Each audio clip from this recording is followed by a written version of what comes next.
Is it working? Yeah, good. Okay. Well, hello everybody, and welcome to this talk. So the goal is to talk about Kusto, not the French naval officer, but something else. And if you don't really know what it is, don't worry. The goal is to guide you through the basics and even more advanced feature later in the talk. So let's start by introducing ourselves. So this is Julien, which is senior software engineer, and I'm Cyril, senior engineering manager. And we are both working at DocuSign. You may already have seen us at the booth during the last few days. And we are based out of the Paris office, mainly focused on the identity verification of signers before signing documents within DocuSign. So first, before defining what is Kusto, well, let's talk a little bit about the why Kusto. Kusto can actually help you being a carrier-grade company, and it's actually helping us being one. And so this is what is a carrier-grade company based on Wikipedia definitions. So basically just saying that you are a company that is reliable and like 5 nines, these kind of things. And it's really important, especially when you have data centers all around the world, to have a way to kind of query your logs and being able to detect when something goes wrong within your application. And you want to be able to do that in a simple way and that can scale pretty easily. And you may also want to be able to find out if something is localized to a specific place, or if it's like a global problem around all your application. So what is Kusto? So Kusto is the Microsoft services hosted on Azure, and it allows you to be able to run an analytics query on your database. So it's offer very good performance on the query and also on the data ingestion. But the trade-off is that you can do any in-place update on the row. So it's very good to ingest logs and be able to query logs, refine, reduce logs, and do some complex operation with your logs. So Kusto is not only the service; it's also the language used to query the database. So it's called KQL. Kusto query language, and you can query the database using 2 ways: the web portal, the Microsoft Azure web portal, or there is also a desktop client where you can run any query you want. So at DocuSign, we are using Kusto as part of our monitoring suite. So before talking about Kusto, we just want to give you some context about how we logs at DocuSign. So we have many servers, we have many products. So for that, just an example. So in our application, we just send a JSON payload to Kusto, and basically what it does is we log like common things, the duration of the incoming request, all data points related to a request, like I don't know, some headers, the action, the controller, or maybe some interesting data point like the account ID or something like that. And in our application, we have like a library we have developed to be able to use very easily the Kusto API to send log to Kusto. So we can just create property bags or timer to send any logs to Kusto. And we can also, so this is important because we use this data after in the session. So we can, for each incoming request, during the lifecycle of the request, we can add any data point on the log. So during all the lifecycle of the request, if we want to add like the account ID, the account name, or anything we want, we could just add into the context of the logs. So now we are going to start to see all the features of the Kusto, starting by the basic, and Cyril will start talking about that. Yeah. So, well, the easiest way to start and understand how it works with the basics is maybe ask ourselves a question. So, for example, imagine we would like to know in our most called controller in our code, we would like to know which actions inside the controller are taking the more time. And so let's do it. So this is the web application. This is the Data Explorer portal developed by Microsoft, where you can run any Kusto query. So as we said, Kusto is two things. This is first a portal to query a database and also a query language. But as it's mainly a portal, we could do SQL queries to query your portal. So it's important. That's not a SQL database. That's something else. Let's call that a Kusto database. But you can run also a SQL query on the Kusto database. Okay. So yeah. So if you have some skills into SQL, you can start using the Kusto services and also like send some log to Kusto and start using it. Okay. Incorrect syntax. Yeah, it's a string. So here I started with a really simple application. Oh, that's a single quote.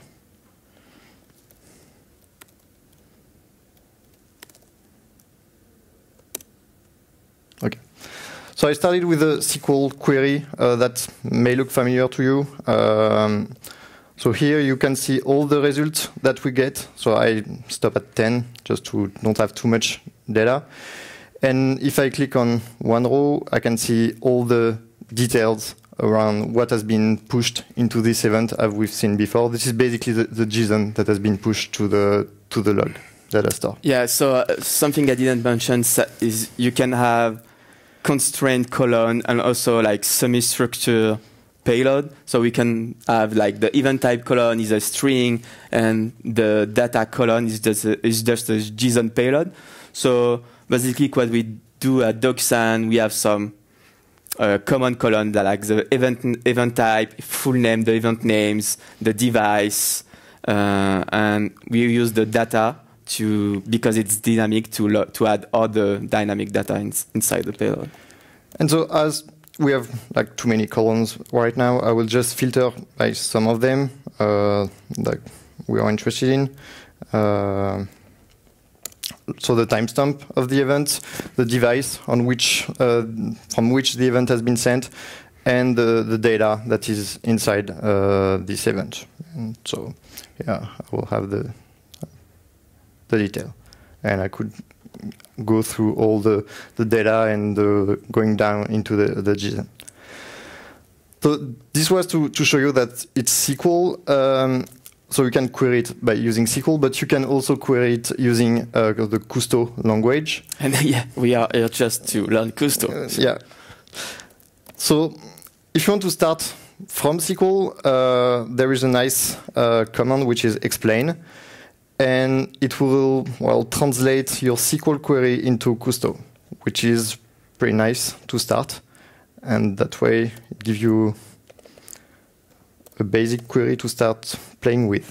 And if I run the same, well, I should have the same query, the same results, basically. So can you just explain the all different lines to explain what it does? Yeah. So to match from what existing in SQL. So first, you have the table from which we are querying, like the from table.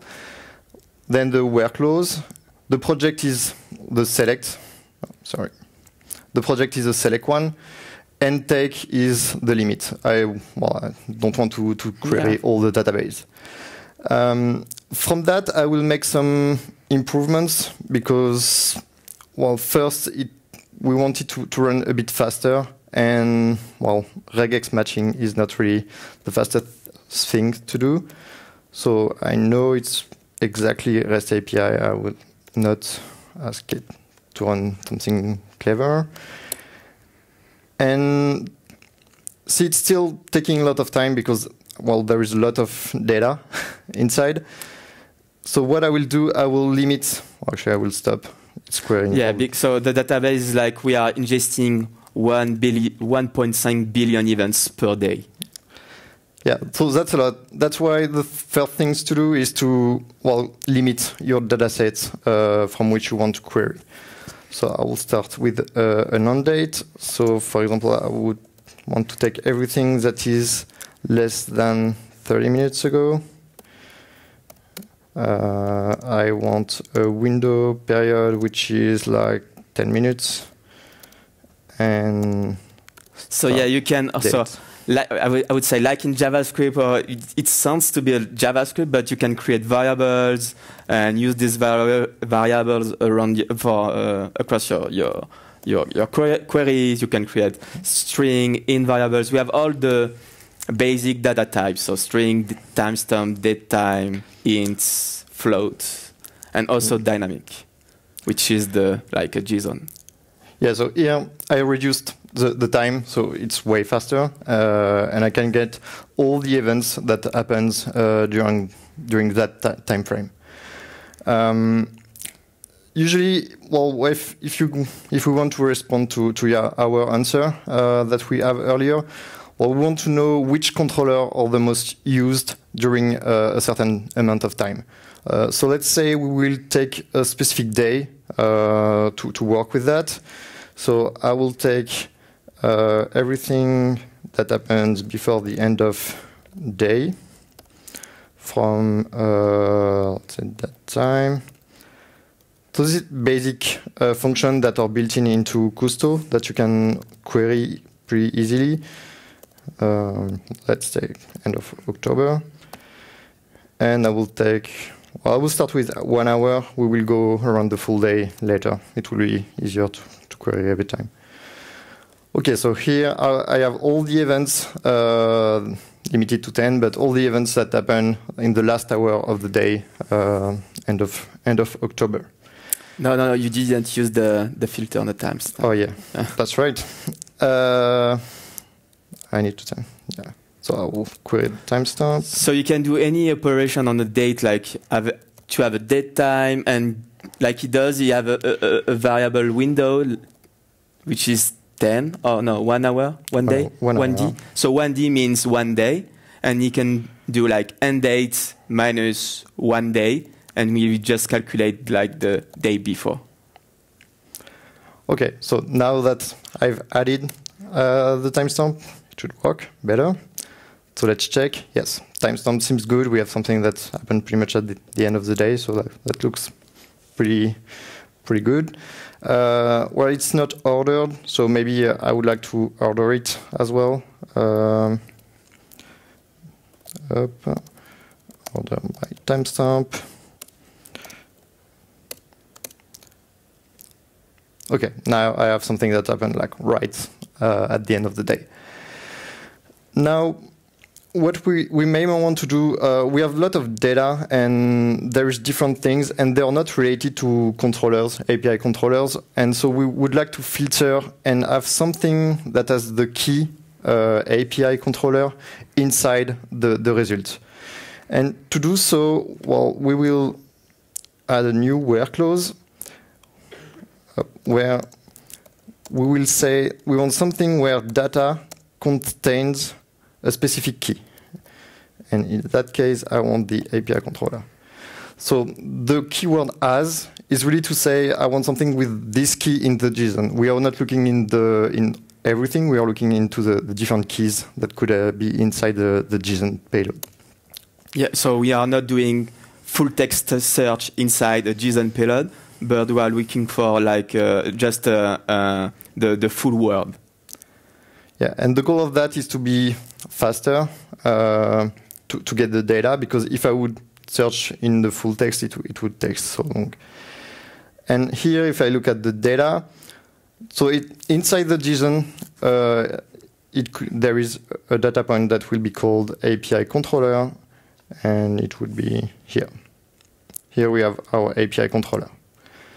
So now that I'm sure that I have everything with an API controller in it, what I want to do is to count them, how many I have.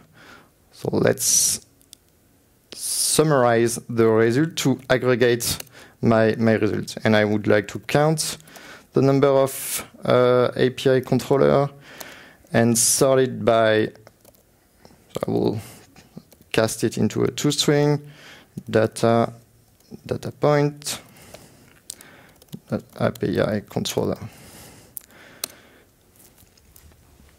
And if that works, here I have, I could add the order still. Order by count.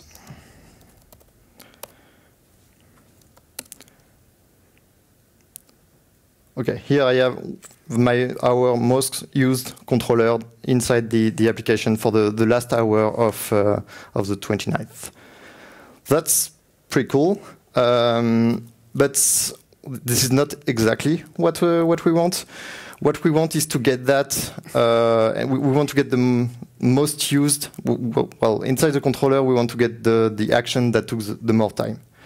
And actually, before doing that, I wanted to show you something. That's pretty nice, but maybe you would like also to render that over time to know, well, you know that in the last hour, this is what happened the most, but you may want to get that on a kind of graph with the different times. And so we will be able to count, to aggregate by the timestamp with, like, let's say a 10-minute window. And if I do that, I should have something that is aggregate by 10 minutes. And I could render it on a time chart that would give us a visual representation of the results. So what does the bin? The bin does like it takes 1 hour. It split the hour into 10 minutes bucket, and it just range the logs in the right bucket. So then we have like the 1 hour and 10 minutes bucket, 1 hour and 20 minutes bucket, 1 hour and 30 minutes bucket, and we can just render like nice graph. Okay. And now the thing is with that, it's pretty hard. Starting from here, it's pretty hard to get per controller getting the most, the action that are taking the most time. So to be able to get into the sub-queries, kind of, we would have to do it a different way. We would have to use top nested, which will produce, well, as it says, a hierarchical results that we will be able to dive into for our different results. So I will create a top nested, I would say the 3 controllers of controllers. I will first add the controller into my select. That will make it easier. String data points. So you can project any property of a JSON payload or any column into a result, and you can also create any variable you want and assign the value to the variable. So this is what it does. It projects the data API controller data point and set the controller variable with the value.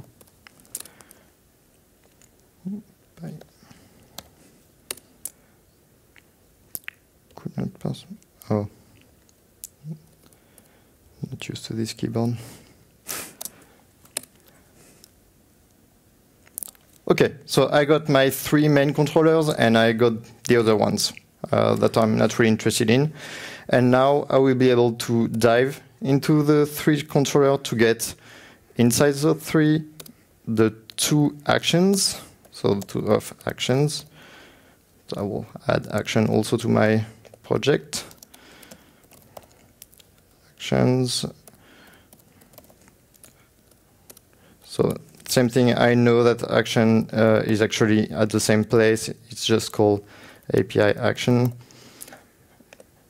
And with others equals the action. And this time I want to know the average duration. So I will get the duration that I will cast into an integer. And I will get the duration of each action. And here we can see inside the controller, per controller, you can get the different actions with the average time per action. Well, and if we would like to render that on a graph, same thing as we just done, we could simply remove some columns that we have because we are not really interested in them.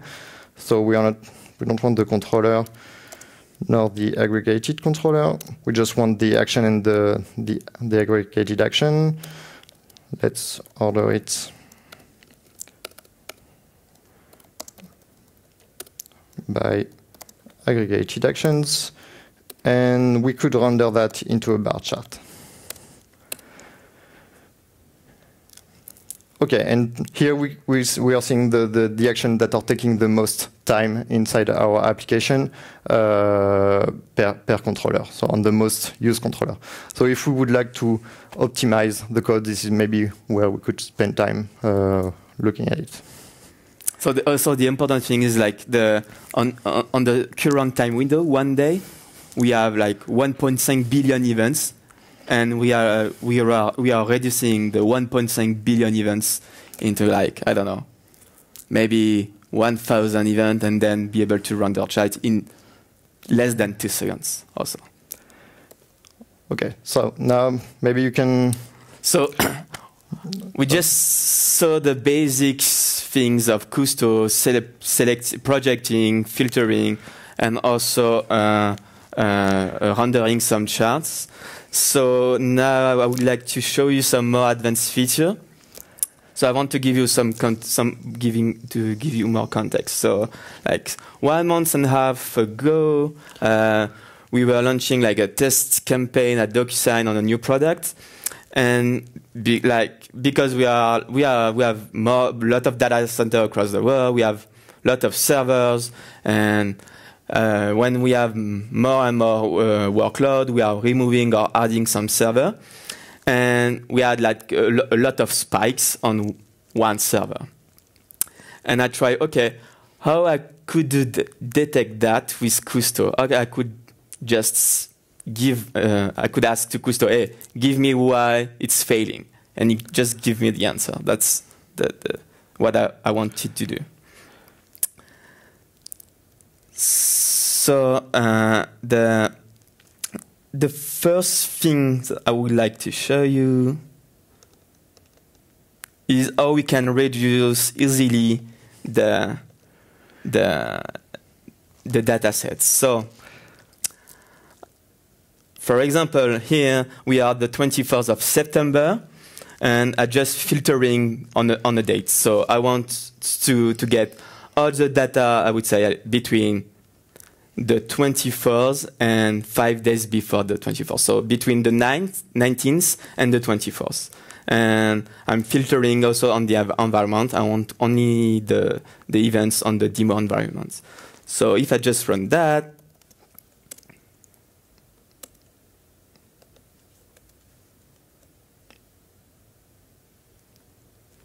we have like 360,000 events.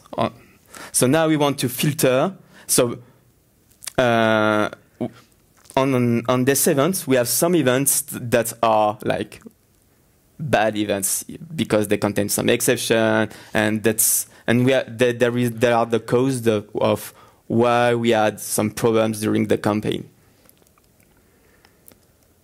So the first thing we could do is just filtering also on the data. So as Cyril said earlier, we have data points to get all the data, all the request data which contains an exception. So if I show you that, can do that, that's also an advice.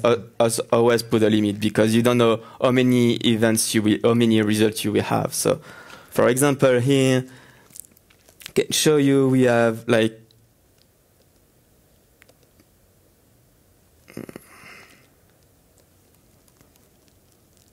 sorry.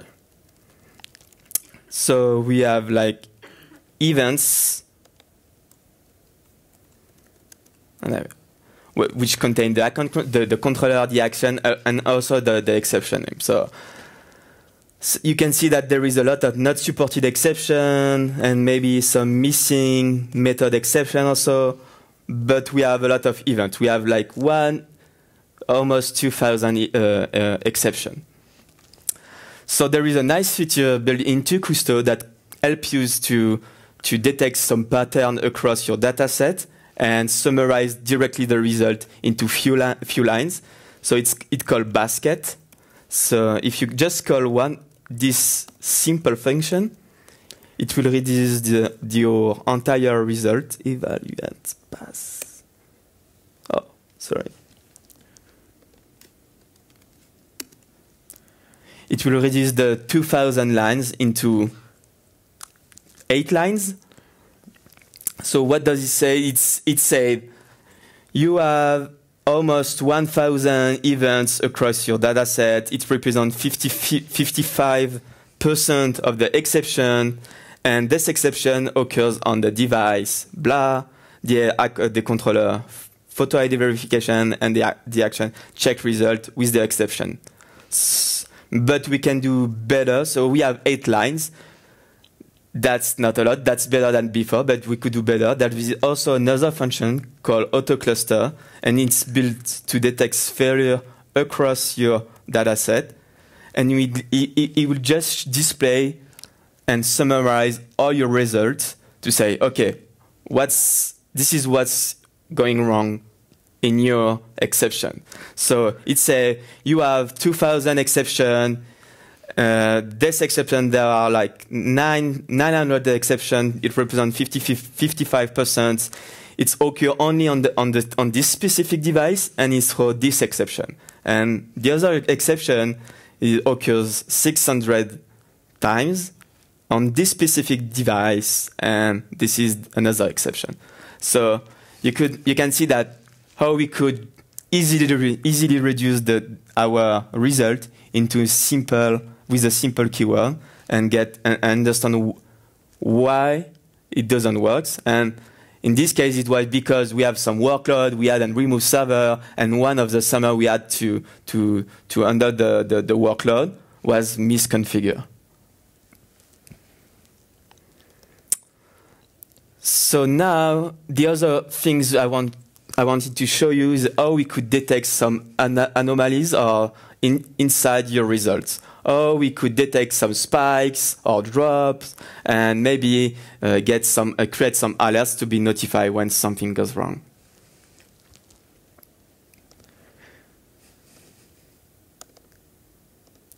Okay. So in this case, what I'm trying to do, so this is a very simple query. I'm using only keywords we have seen before, and what I'm trying to show is, okay, at this time we had a problem. This is our problem. We had some exception, and that's because the server was misconfigured, and we want to detect these spikes. Or we could detect these spikes. So the easiest ways could be, okay, I could summarize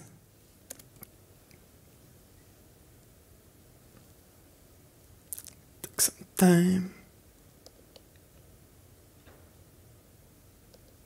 That's right.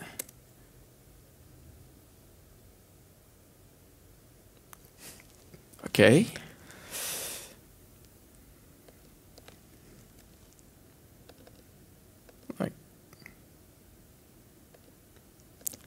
Let's try another tab.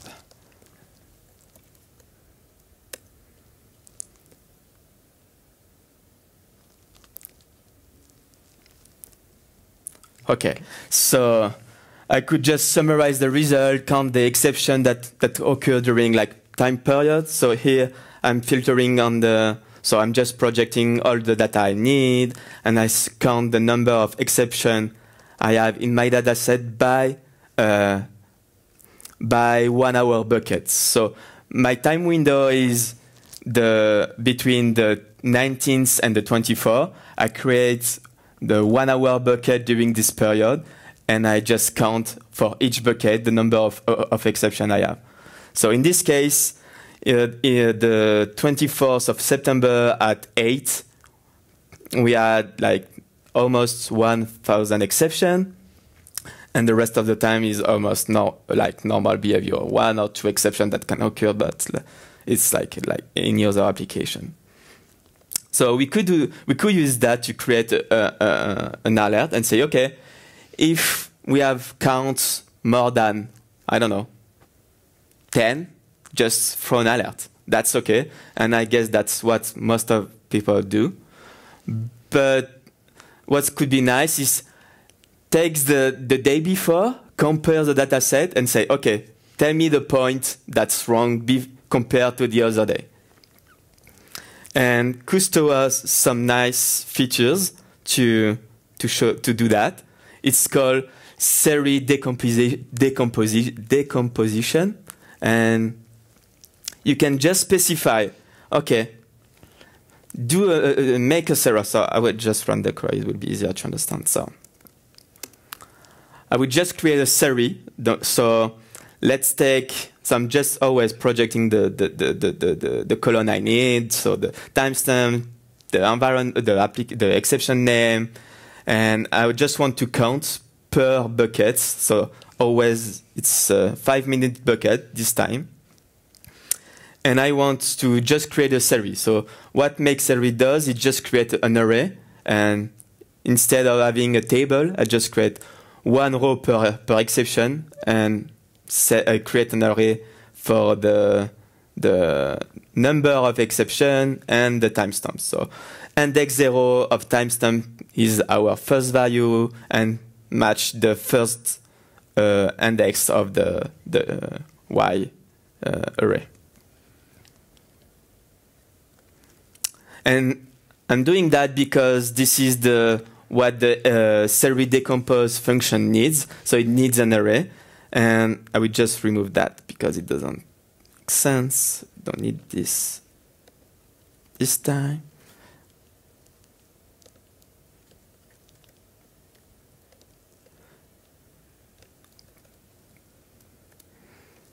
So I'm just passing the array to the method. And what the method does, it just returns 3 new array. So I would just run up that to show you.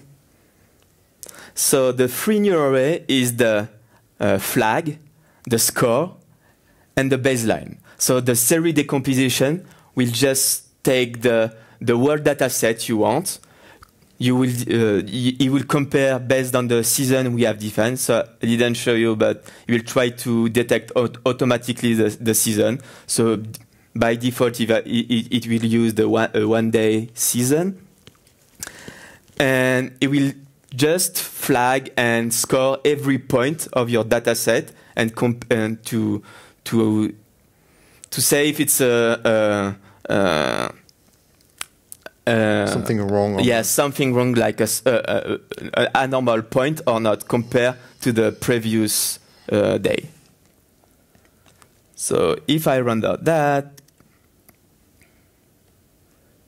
I can render this free Surrey into a time chart. Just remove some.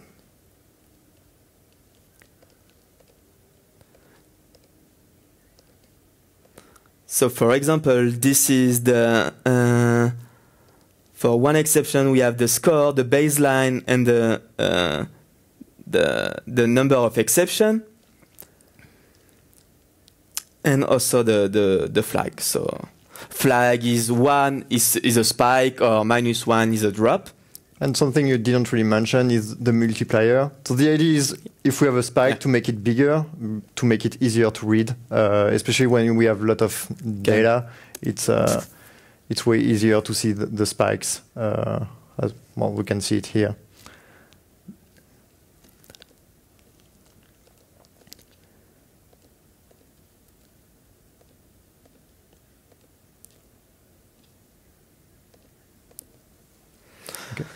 So here you can see that the count of exception was at this time it was almost 300. And if I show you, I will just remove this line. So, and also the flag. Oh, okay, just so the flag just flag the point during this time period, saying okay, this point are abnormal because the day before we didn't see something like that, something similar. So now we have this data. We could start also filtering and play with it to filter down and get more to only find what we need. I mean, we only need the spikes to find the spikes.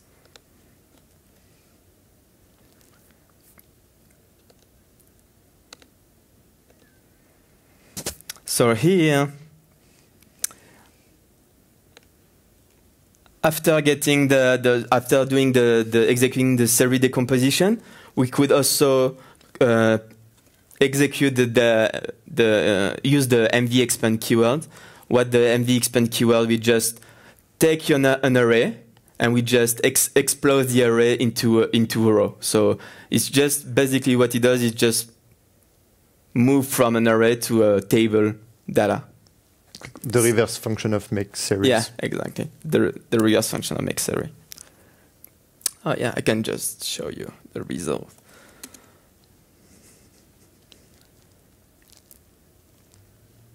So here, so if I just do that, I have one row per exception, and if I use the MVExpand, I will just expand the flag table, flag array, and the score array into a row. So each value of the array will create a row.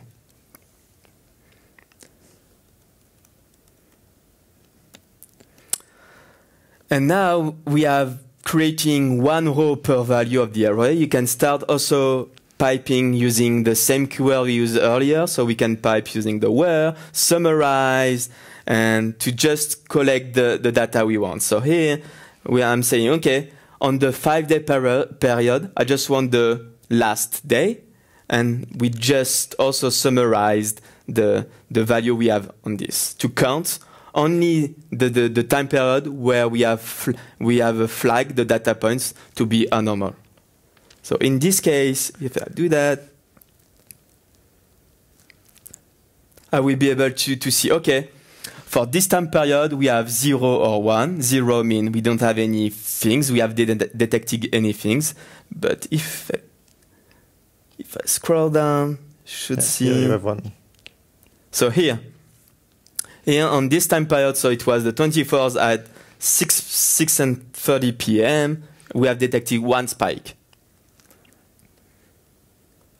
So now, based on that, we can also start creating an alert, create an alert saying, okay, if we detect like more than 2 spikes during the same period, that's maybe because we have a problem, and we should certainly create, like, notify the persons to do something and to act. So, as in SQL Server, we can create like ternary functions. So this is what the IIF does. You say, okay, if the flag is greater than 0, it means that's a spike. If it's less than 0, it means it's a drop. And the extend keyword is to add a new column projection of your data. So now, because we have said, okay, give me so aggregate the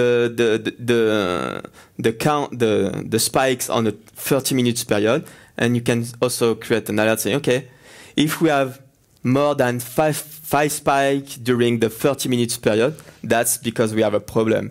And now we have filtered down all exceptions we have during the 5-day period into a single line row, and that's we could create our alerts with this query. So what's cool with Kusto is because that's a Microsoft product, it also integrates with other Microsoft services. So for example, if you know Microsoft Flow, you could easily create a workflow to say, okay, execute this query on this Kusto cluster, then when you have the result, just parse the result, create an email, send an email, I don't know, post a message on Slack, and you can just create your workflow like this. And the bonus things I wanted to show you is there is also a built-in feature inside Kusto to directly visualize all anomaly on your graph. So for example, this is exactly the same function I used before.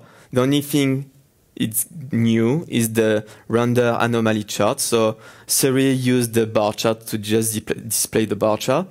And there is ton of chart you can use, like I can show you the area chart, bar chart, column chart, line chart, time chart, pie chart, anyway, every chart. And there is a new chart called Anomaly Chart. It only takes one parameter. This is the result of the Surrey Decomposition anomaly.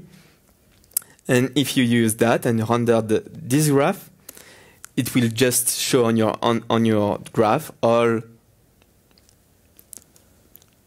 anomalies. So, example.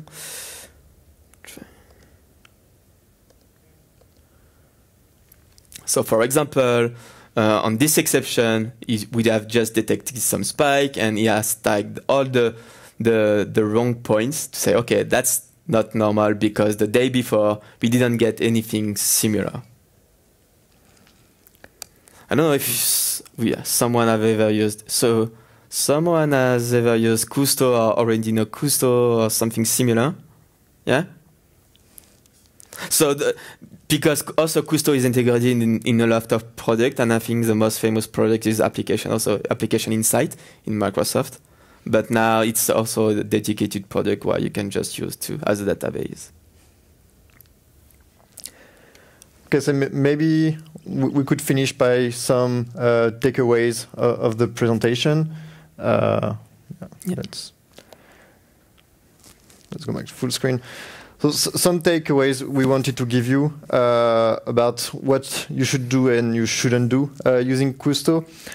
We mentioned that during the talk, but always use time filters. Otherwise, well, depending on the data you have in your Kusto database, it could take a lot of time to run your query. So always use filters.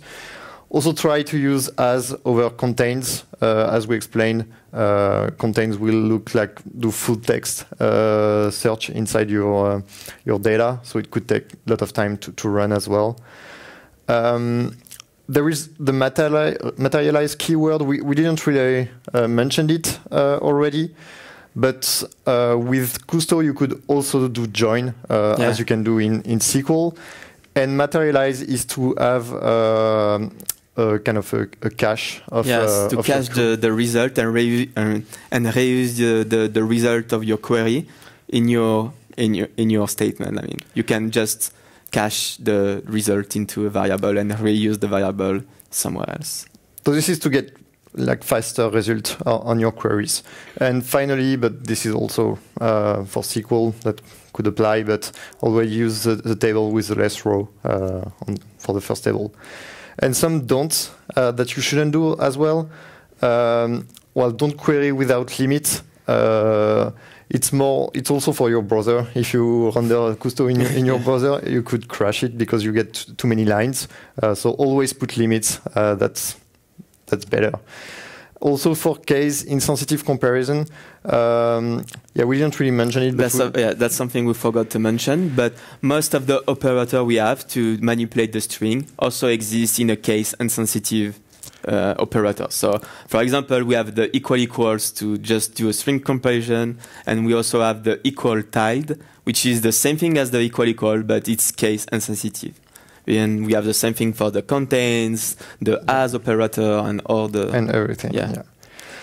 And lastly, we mentioned the word keyword, the keyword extend. And so yeah, you should avoid doing like filtering on those calculated column. Same thing. It's mainly performance. Yeah, the main reason is because if you have a large data set and you have a calculated column, because this is a computed column, you won't be able to benefit all the Kusto indexing engine and all this stuff. So, yeah. And that's it. So if you have any question for us, please come and we can discuss. Yeah. we can discuss. Thank you.